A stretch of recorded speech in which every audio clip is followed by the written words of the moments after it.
Invincible cannot keep getting away with this. Because just when you think they're done handing out physical, emotional, and mental trauma, they say, haha, here go 2 more for you. Robert Kirkman, you're paying for my therapy bills. Because, oh my goodness, these first 3 episodes of season 3 of Invincible already clear the 2nd season. I don't care. And I don't think I'm exaggerating when I say that episode 3 might just have the best opening of the entire series, and episode 3 might just be a top 3-5 episode.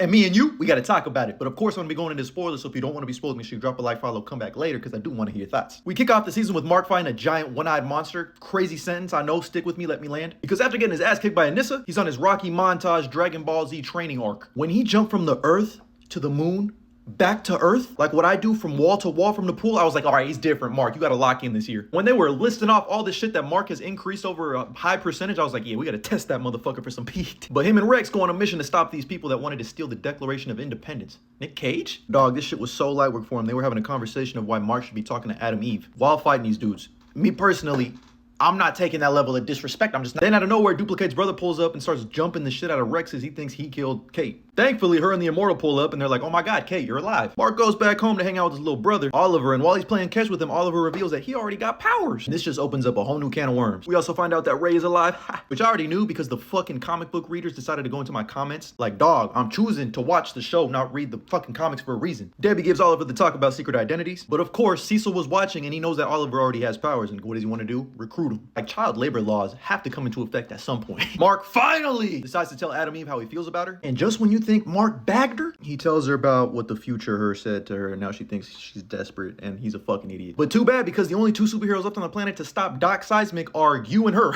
That's right, somehow fucking Doc Seismic kidnapped every superhero across the country and has them in like the subterranean realm. Even Cecil was like, how the fuck did this nobody do that? But of course, Adam and Mark pull up just in time to do what they do best, get their fucking ass beat. I know you see it, which is when Adam Eve gets knocked out, that bald-headed demon Doc Seismic puts the fucking paws on Mark. We find out Oliver tried to go there because he sees it on the news, but Debbie's like, hold on, wait a minute, not ready yet. And it's okay because Cecil has a contingency plan. He's still using Sinclair's robots. And he had Darkwing pull up like Bill Cosby behind a bush, who takes out Doc Seismic pretty easily. Does this smell like chloroform to you? Night, night. But Mark, yeah, he's angry, and pulls up on Cecil, gotta respect the pull-up game, and says, how could you be working with fucking Sinclair and Darkwing? They're murderers. And then Cecil said, so are you. I'm not gonna lie, he kind of cooked Mark with that one. Then they go into the White Room together, and Mark realizes that Cecil sees him as a threat. We finally get a scene with Nolan, think Mark, and Alan, who keeps on getting stronger and stronger. And as Alan says, Nolan's a little softy. He's starting to like Alan a little bit. This redemption arc might go crazy. Book readers don't fucking spoil nothing. We then get Cecil's backstory, and you understand why he is the way he is. The old director was the first one to start doing reclamation projects with people who used to murder people, and Cecil went to jail for killing those people for helping him. But when he goes to that jail, he reforms it. And that's how he becomes the new fucking director. But then we cut back to present time with Mark and Cecil, who's just throwing those robots at him back, and he reveals that there's a bomb in Mark's head. So Mark pulls up on the Guardians for help. Mark's on the floor in pain from all the sound that he's hearing, and then once Robot stops the frequency, that man Mark locked in. I'm talking that LeBron meme. I'm talking Steph Curry in the Olympics. This is like when Spider-Man doesn't say nothing and just straight hands. This man made a Jackson Pollock painting out of all those robots, just like his daddy did with the globe. That's when he choke slams Cecil against the wall, chokes him out, and says, I'll kill you if you keep coming after me and my family. Mark debriefs with Adam and his family, and little Oliver is like, man, you should have killed him. Smoked him. Problem solved. More on that in episode 3. But then we get this cool little Civil War type moment between the Guardians of the Globe. This faction does not agree with what Cecil did, and this faction got both hands firmly grasped around it. They're bootlickers. Then Mark and Adam finally reconcile. He tells her his feelings are legitimate. I just love this shot of the moon in the background. And all I gotta say is it's about damn time they're together. But dog, this is the episode I've been wanting to get to because episode 3 is it starts off so profound and moving. They show you a criminal's perspective first with no dialogue throughout this entire opening. They're robbing a bank, but then we see why they're struggling to make ends meet. And they're trying to make an honest living, but they just can't. And that's when they just keep seeing temptation until they finally get evicted and they're legit homeless and they have nothing else to do besides rob that bank. Which they do, but then Invincible pulls up and stops them. And dog, this is some shit we need to see in a Batman movie. I've always wanted to see a criminal's perspective of a hero and how they look like a villain. And this opening did that magnifique. Because you sympathize with them and why they're doing it. It all comes crashing down for him when Oliver pulls up to help Mark. And this guy's just so sweet, man. He sees he's a little kid and he frees him of his grasp. But you don't mess with Mark's little brother. And this shot right here is just so beautiful, moving, touching. As finally we get some dialogue with Mark saying, what are you doing here? They finally have to talk with Oliver and they're like, yo, you need to relax. But then Mark agrees to train him. We cut back with Adam Eve in college who sees Amber. And bro, everyone who hates Amber, you're dumb. She was so chill about Mark and Eve getting together. As Mark takes Oliver, his little Padawan, under his wing, he takes him to get fitted in a new suit, which is when he calls himself Kid Omni-Man. Mark tells him, listen, you can't be saying that shit around here. After what happened in Chicago, that O better stand for Oliver. And then Mark gets the black and blue suit.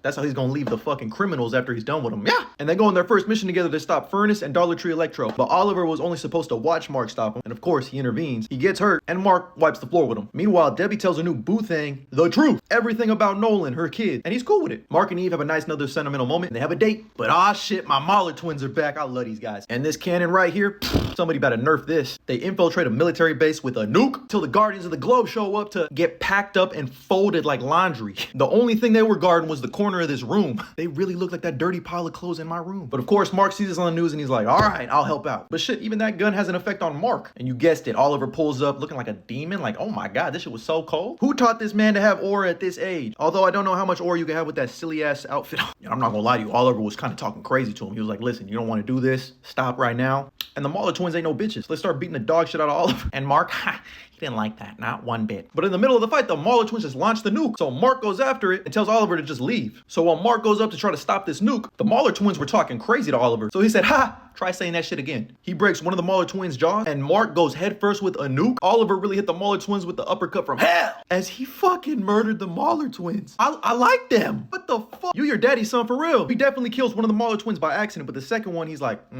he murdered that mother. And while all this is happening, I forgot to mention that Mark took a nuke to the face. Mark Grayson ate this shit. Not even a scratch on him. Man, he really is. Of course, Cecil pulls up and the Guardians are looking at him like, damn, this kid is crazy. But Mark told Cecil, I never want to see you around my family again. And he almost choked that motherfucker out. So of course, Mark has to have the talk with Oliver, who flies away, and Mark catches up to him, gives him a hug, and tells him he can't just kill people. Like, their life means something. You can't be just like Dad. And that's when Oliver hits a line, I'm paraphrasing here, but he said, what if Dad was right? I was about ready for Mark to say, think, Oliver! So Mark misses his date with Eve, who of course, she's like, she knows. She's like, I'm cool with that. Great girlfriend. And Mark and Debbie have a stern talking with Oliver, who seems to understand what's going on now and why each life is important. But hold on, someone's been spying on Mark and his family this entire time. That 7-head Angstrom Levy is back, and he's been spying on Mark for who knows how long. How many times we gotta keep teaching you this lesson, old man? But dog, those first 3 episodes were peak. I can't wait to keep on watching. Thank God there's no more mid-season break. And if you actually stayed and watched the whole video, I love you. But let me know what you thought about Invincible Season 3's first 3 episodes down in the comments below. And as always, like and follow if I'm out.